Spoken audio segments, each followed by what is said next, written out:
டிக்ஷனரியை படித்து பார்த்தும் இங்கிலீஷ் பேச வரலை. ஆயிரம் ஆயிரம் வார்த்தைகள் கற்றும் இங்கிலீஷ் பேச வரலை. ஐஎல்ஸ் வொக்காப் படித்து பார்த்தும் இங்கிலீஷ் பேச வரலை. ஜிஆர்இ வேர்ட்ஸ் படித்து பார்த்தும் இங்கிலீஷ் பேச வரலை. இன்ஸ்டா ரீல்ஸில் வொக்காப் கற்றும் இங்கிலீஷ் பேச வரலை. ஃபேஸ்புக் ரீல்ஸில் வொக்காப் கற்றும் இங்கிலீஷ் பேச வரலை.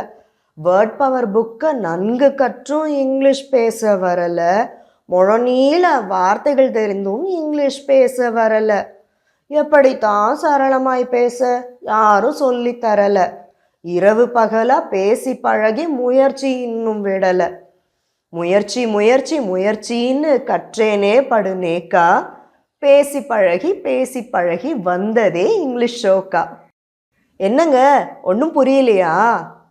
பெருசாக இங்கிலீஷ் வேர்ட்ஸ் தெரிஞ்சாதான் இங்கிலீஷ் பேச முடியும்னு யாராவது உங்ககிட்ட சொன்னால் உங்கள் அட்வைஸுக்கு ரொம்ப நன்றி அப்படின்னு சொல்லிட்டு கிளம்பிடுங்க அங்கேருந்து. கூகுளில் ஆக்ஸ்ஃபோர்ட் 3000 அப்படின்னு சர்ச் பண்ணால் உங்களுக்கு 3000 வேர்ட்ஸ்க்கான லிஸ்ட் வரும்.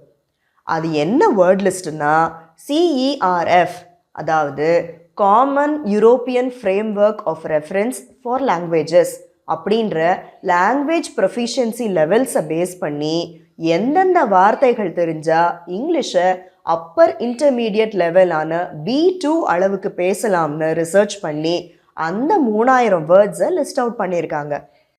இதில் ஒரு பெரிய சர்ப்ரைஸ் என்னன்னா, அந்த 3000 வேர்ட்ஸ் நம்ம எல்லாருக்கும் ஏற்கனவே தெரியும். ஆல்வேஸ் தெரியாதா? பிரேக் தெரியாதா? கம்ப்ளீட் தெரியாதா?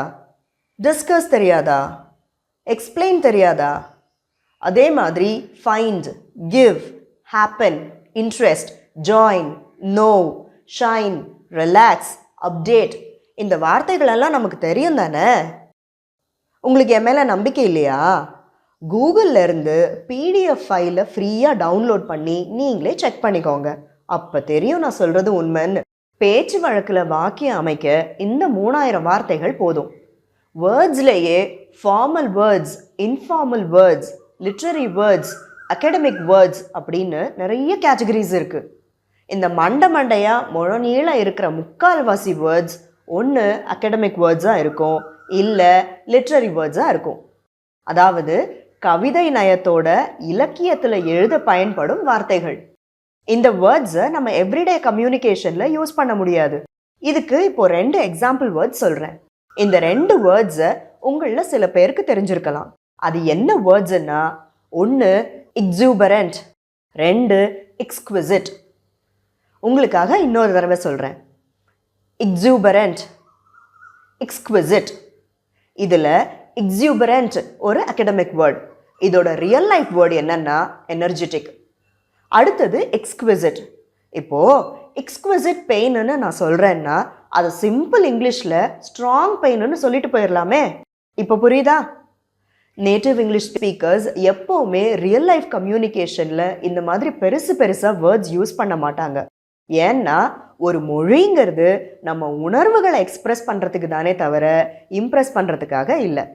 நான் சுமார் ஒரு 5 வருஷம் அமெரிக்கன்ஸோட ஒர்க் பண்ணியிருக்கேன். பிரிட்டிஷ் கவுன்சிலில் ஐஎல்ஸ் ட்ரைனிங் எடுத்திருக்கேன். அதுக்குண்டான கேம்பிரிட்ஜ் யூனிவர்சிட்டி சர்டிஃபிகேஷனும் வாங்கியிருக்கேன். அதனால தான் இவ்வளோ ஸ்ட்ராங்காக சொல்கிறேன். இங்கிலீஷ் ஃப்ளூயன்சியோட முதல் படி டெய்லி யூஸ் பண்ணுற பேசிக் அண்ட் சிம்பிள் சென்டென்சஸை பேசி பழகிறது தான். இதில் ஏதாவது டவுட்ஸ் இருந்ததுனாக்கா கீழே கமெண்ட்ஸில் கேளுங்க. அப்புறம் இன்னொரு விஷயம், இப்போ நான் உங்ககிட்ட ஷேர் பண்ண இந்த விஷயத்தை கிறிஸ்பாக எக்ஸ்பிளைன் பண்ணி தான் ஒரு ஷார்ட்ஸ் வீடியோ போட்டிருக்கேன். அதோட லிங்க்கை கீழே டிஸ்கிரிப்ஷனில் கொடுத்துருக்கேன். பாருங்கள், உங்களுக்கு கண்டிப்பாக பிடிக்கும்.